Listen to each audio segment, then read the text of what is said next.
Thank you very much, Mr. President. Ladies and gentlemen, good evening. Assalamu alaikum. Lovely to see you all here tonight. We are having a very entertaining night, are we not, with some very interesting things being said.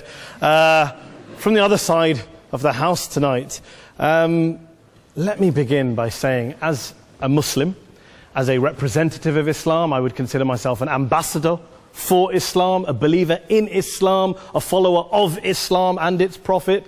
So, in that capacity, let me begin by apologizing to Anne-Marie for the Bali bombings. I apologize for the role of my religion and me and my people, for the killing of Theo van Gogh, for 7/7. Yes, that was all of us. That was Islam, that was Muslims, that was the Quran. I mean, astonishing claims to make in the very first speech tonight, on a day like today, where the Conservative Prime Minister of the United Kingdom is having to come out and point out that these kind of views are anathema. And I believe you're trying to stand for the Labour Party to become an MP in Brighton. If you do, and you make these comments, I'm guessing you'll have the whip withdrawn from you, but then again, UKIP's on the rise, they'll take you, the BNP, they might have something to say about your views. This is what Mehdi Hassan always does. By the way, just on a factual point, since we heard a lot about the second speaker, about how backward we Muslims all are, on a factual point, you said that Islam was born in Saudi Arabia. Islam was born in 610 AD. Saudi Arabia was born in 1932 AD. So you were only 1,322 years off. Not bad? Not bad start there. Talking of maths, by the way, a man named Al-Khwarizmi was one of the greatest mathematicians of all time, a Muslim, worked in the golden age of Islam. He's the guy who came up with not just algebra, but algorithms. Without algorithms, you wouldn't have laptops. Without laptops, Daniel Johnson tonight wouldn't have been able to print out his speech in which he came to berate us Muslims for holding back the advance and intellectual achievements of the West, which all happened without any contribution from anyone else other than the Judeo-Christian people of Europe. In fact, Daniel David Levering, the author of the Pulitzer Prize-winning historian and author of The Golden Crucible, points out that there would be no Renaissance, there would be no Reformation in Europe without the role played by Ibn Sina and Ibn Rushd and some of the great Muslim theologians, philosophers, scientists in bringing Greek texts to Europe. As for this being our university, I will leave that to the imagination as to who is our and who is there. I studied here too. An astonishing set of speeches so far making this case tonight. A mixture of just cherry-picked quotes, facts and figures, self-serving, selective, a farrago of distortions, misrepresentations, misinterpretations, misquotations. Daniel talked about my article in the New Statesman, which got me a lot of flack, where I talked about the anti-Semitism that is prevalent in some parts of the Muslim community, which indeed it is. Of course, I didn't say in that piece that it was caused by the religion of Islam. In fact, modern anti-Semitism in the Middle East was imported from, finish the sentence, Judeo-Christian Europe, where I believe some certainly bad things happened to the Jewish people. In fact, Tom Friedman, Jewish-American columnist in the New York Times, told me in this very chamber last week that he believed, had Muslims been running Europe in the 1940s, 6 million extra Jews would still be alive today. So I'm not going to take lessons in anti-Semitism from someone who's here to defend the Judeo-Christian values of a continent that murdered 6 million Jews. Moving swiftly on. Yes. Absolutely. Well, I'm about to make that point. No, I'm about to make that point. You're right. I agree with you 110%. That is my point. I don't think Europe is evil or bad. I'm a very proud European. I don't want to judge Europe on that basis, but if we're going to play this gutter game where we pull out the Bali bombing and we pull out examples of anti-Semitism in the Islamic community, then of course I'm going to come back and say, well, hold on. I mean, look, let's be very clear. Daniel here was a last-minute replacement for Douglas Murray, who had to pull out. And Douglas and I have a well-documented differences, but to be fair to Douglas, as to be fair to Anne-Marie and to Peter, atheists.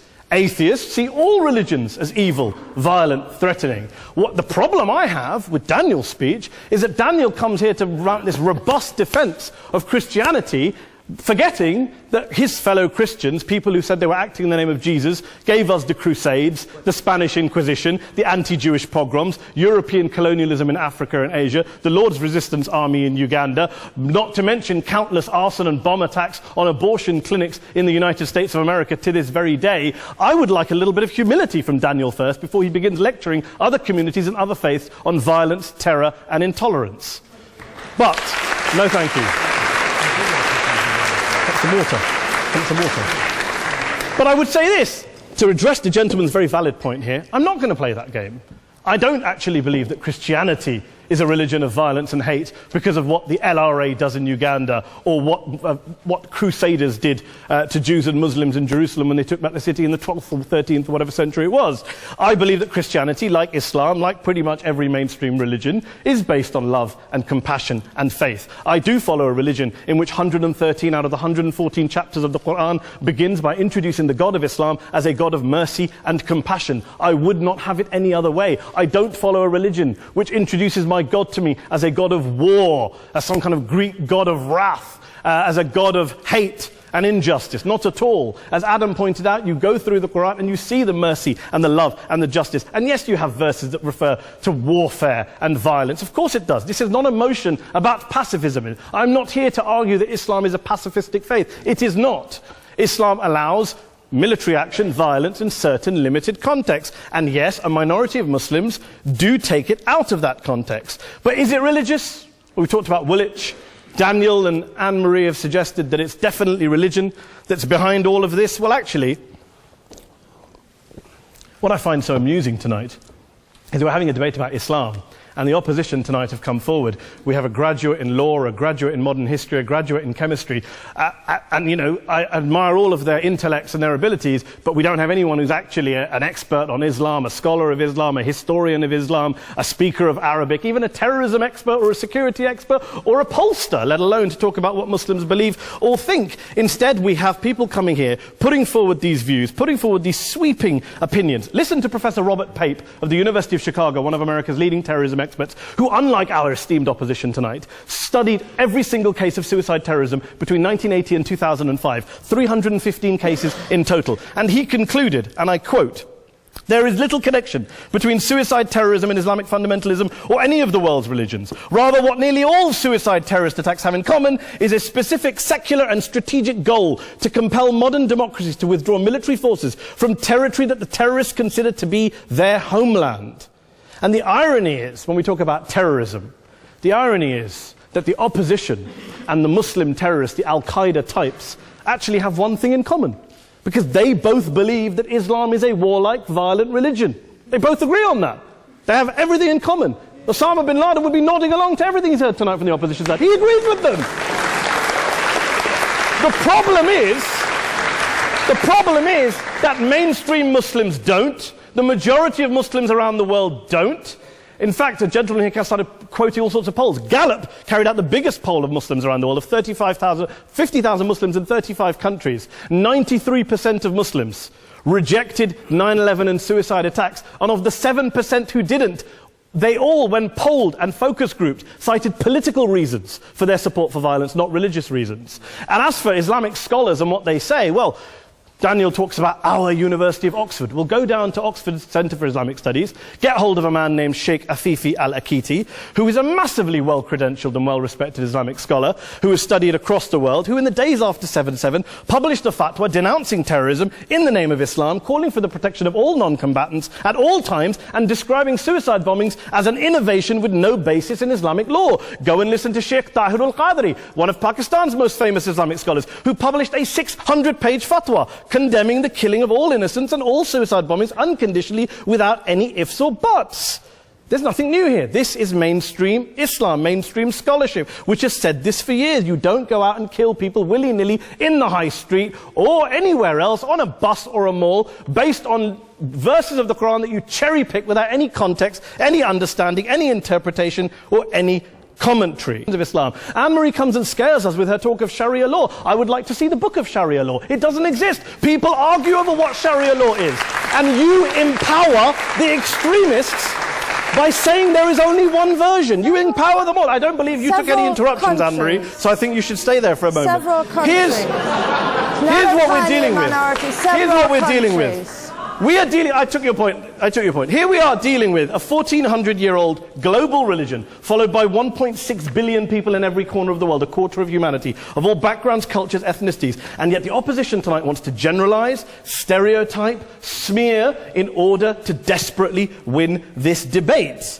And here's my question, if we're going to generalize and smear.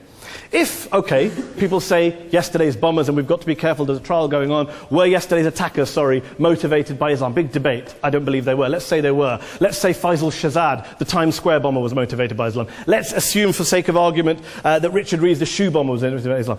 If Islam is responsible for these killings, if Islam is what is motivating these people, and Islam is therefore not a religion of peace, a religion of war, then ask yourself this question: why aren't the rest of us doing it?